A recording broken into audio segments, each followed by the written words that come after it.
नमस्कार, आदाब, सत श्री अकाल और अस्सलाम वालेकुम। मैं हूं मोहम्मद अहमद काज़मी, लेकर आया हूं आपका पसंदीदा कार्यक्रम ग्लोबल न्यूज़। आज की बड़ी खबर है कि तालिबान ने अपनी सरकार के कुछ अहम मिनिस्टर्स के नामों का ऐलान कर दिया है।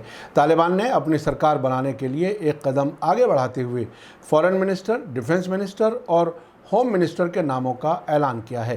किसी भी सरकार में ये तीनों मंत्रालय बहुत ही अहम होते हैं। अब अफ़गानिस्तान के फॉरेन मिनिस्टर मुल्ला अब्दुल गनी बरादर आखुंद होंगे। तालिबान के फाउंडर मुल्ला उमर के बेटे मुल्ला याकूब आखुंद डिफेंस मिनिस्टर और सिराजुद्दीन खलीफा हक्कानी को होम मिनिस्टर अपॉइंट किया गया है। रूस की स्पुतनिक न्यूज़ एजेंसी के मुताबिक तालिबान के एक सोर्स ने कहा है कि कैबिनेट बनाने के लिए राय मशवरे का काम पूरा हो गया है और उसके नतीजों का जल्द ही ऐलान कर दिया जाएगा। कल तालिबान के स्पोक्सपर्सन ज़बीहुल्लाह मुजाहिद ने कहा था कि उनके लीडर्स अफ़गानिस्तान में नई हुकूमत के बनाने के बारे में राय मशवरा कर रहे हैं। साथ ही उन्होंने बताया था कि 1 से 1.5 हफ्ते के बीच अफ़गानिस्तान की नई सरकार बनाने का ऐलान कर दिया जाएगा।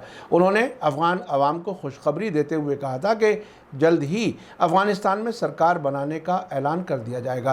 15 अगस्त को तालिबान का काबुल पर कब्ज़ा होने के बाद ऐलान किया गया था कि 31 अगस्त तक अमरीकी फ़ौजियों की पूरी तरह वापसी के बाद ही नई सरकार बनाने का ऐलान किया जाएगा। तालिबान का ये भी कहना है कि पहले के मुकाबले में उनके नज़रियात में काफ़ी तब्दीली आई है और उनकी सरकार में सभी अफ़गानियों की नुमाइंदगी होगी।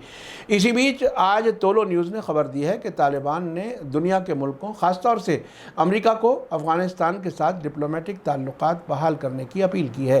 तालिबान के स्पोक्सपर्सन ज़बीहुल्लाह मुजाहिद ने कहा है कि वे उम्मीद करते हैं कि अमेरिका काबुल में अपने डिप्लोमेटिक मिशन को फिर से शुरू करेगा।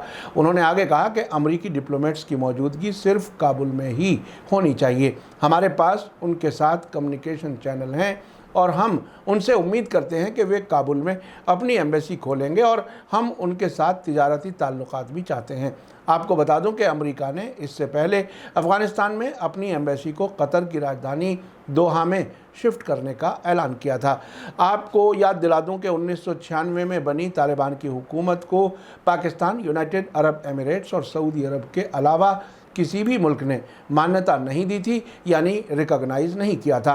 अब तालिबान की कोशिश है कि इस बार इंटरनेशनल कम्युनिटी उन्हें मान्यता दे। इसके अलावा तालिबान के कल्चरल कमीशन के एक मेंबर अहमदुल्ला वासिक ने कहा है कि हम दुनिया, इलाके के मुल्कों और दूसरे मुल्कों से वादा करते हैं कि उनके ख़िलाफ़ अफ़गानिस्तान की ज़मीन का इस्तेमाल नहीं किया जाएगा। दुनिया को अफ़गान सरकार को मान्यता देनी चाहिए और पुनर्निर्माण और निवेश यानी रिकन्स्ट्रक्शन और इन्वेस्टमेंट में हमारे साथ मदद करनी चाहिए। इसके अलावा अमेरिकी प्रेसिडेंट जो बाइडन ने अफ़गानिस्तान से अपनी फ़ौजों की वापसी को दुरुस्त बताया है।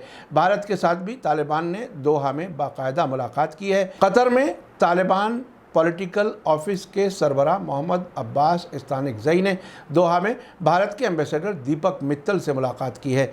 अब ऐसा लगता है कि भारत सरकार तालिबान के बारे में और ज़्यादा साफ पोजीशन रखेगी। आखिर में आपको याद दिला दूं कि अगर आपने अभी तक media star world YouTube channel subscribe नहीं किया तो सब्सक्राइब कर लें और घंटी दबाना ना भूलें। और अगर आप हमें फेसबुक पर देख रहे हैं तो हमारे पेज को लाइक करें ताकि हमारी हर नई वीडियो की खबर आपको सही वक्त पर मिल सके। इसी के साथ मुझे दीजिए इजाज़त। ग्लोबल न्यूज़ का ये एपिसोड आपको कैसा लगा कमेंट्स में ज़रूर लिखें। थैंक यू, धन्यवाद, शुक्रिया। जय भारत, जय हिंद। मीडिया स्टार वर्ल्ड के और वीडियो देखने के लिए हमारे चैनल को सब्सक्राइब करें और सीधे नोटिफिकेशन पाने के लिए बेल आइकन दबाएं।